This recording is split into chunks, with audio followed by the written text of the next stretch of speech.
हिंदू रक्षा दल के पदाधिकारियों ने एसडीएम को दिया ज्ञापन। जी हां, आपको बताते चले ये बड़ी जानकारी। शामली में हिंदू रक्षा दल के पदाधिकारियों ने मंगलवार को तहसील पहुंचकर एसडीएम सदर को ज्ञापन सौंपा और गांव बलवा स्थित एक कथित गौशाला की जांच कर कार्रवाई की मांग की। संगठन ने आरोप लगाया कि गौशाला के नाम पर अवैध रूप से संपत्ति अर्जित की जा रही है तथा गौवंश तस्करी जैसी गतिविधियां भी संचालित हो रही है। ज्ञापन में गोवर्धन उर्फ गौतम आर्य, सुशील अमित और राष्ट्रपाल पर वर्ष 2001-2 में से गौशाला के नाम पर दान और चंदा लेकर अनियमितता करने का आरोप लगाया गया है। पदाधिकारियों का कहना है कि गौवंश को अमानत तरीके से रखा जा रहा है, रिकॉर्ड भी सही नहीं है। हिंदू रक्षा दल के प्रदेश अध्यक्ष विजय शर्मा, प्रदेश प्रभारी सुमित उपाध्याय, जिला अध्यक्ष भगवान सिंह मलिक समेत कई पदाधिकारी मौजूद रहे। संगठन ने प्रशासन को 2 दिन का अल्टीमेटम देते हुए निष्पक्ष जांच और कार्रवाई की मांग की है। उसे हिंदू रक्षा दल ने इसका बीड़ा उठाया। 2 दिन का समय प्रशासन को दिया जा रहा। यदि 2 दिन में कार्रवाई न करी तो हम खुद ही उखाड़ पाड़ने का काम करता है जी सर। वो तो काफी दिन से चल रही है।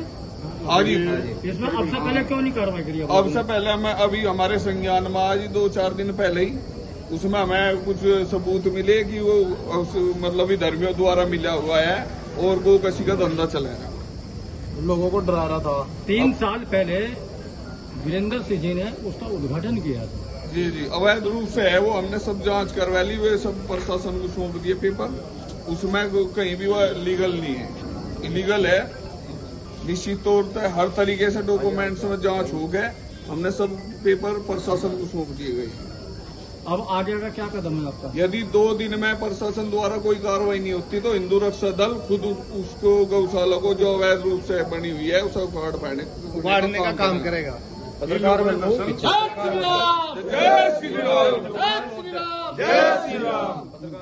जो कमाया हुआ है, जो अवैध संपत्ति अर्जित की है, जो गांव के निवासी है, जो पीड़ित है, उस व्यक्ति से, उस गौशाला से रसीद ये आपके इकट्ठा करके, समाज के द्वारा इकट्ठा करके, किसी प्रतिनिधि के द्वारा इकट्ठा करके, जो अपना निजी मकान में है गौशाला के नाम से, और गौशाला के नाम से ही यूं अवैध व्यवसाय कर रहे हैं।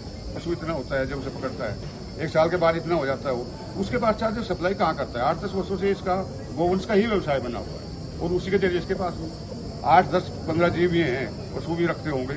9 बीघा भूमि इनके पास में, आखिर उसका बहरहाल कहाँ तक करेगी? अब कहता है कि मेरे तो निजी मकान है, गौशाला तो है ही नहीं। क्यों? तब ये पता चलेगा कि गौशाला की 2 पिन खुल गई। ये तो मैटर खुल गया तुम्हारा, अब कैसा बनाओगे? और हर अवैध कार्य उस गौशाला के अंदर कर सकता है।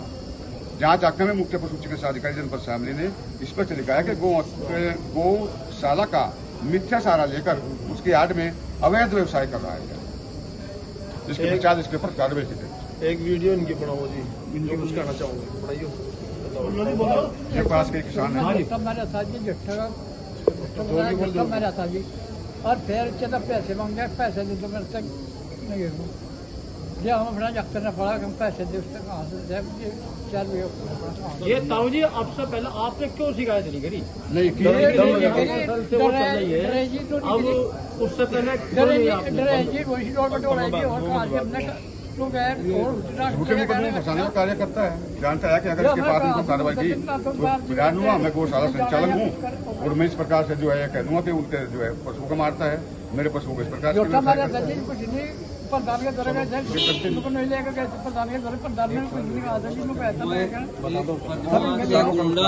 बहुत ज्यादा। उससे प्रधान जी भी डरते हैं, प्रधान जी भी उससे डरते हैं। अगर वो गलत कोई वो कर रहा तो प्रधान जी भी वहाँ से निकल जाते हैं। और फर्जी तरीके से बिजली का कनेक्शन उसका भाई बिजली विभाग में वैसे ही कर्मचारी लगा हुआ है, संविदा लगा हुआ है, संविदा कर्मचारी, और लेकिन वो फर्जी तरीके से उन्हें तार डाल रखे, चोरी से बिजली चला रहा है गौशाला के अंदर।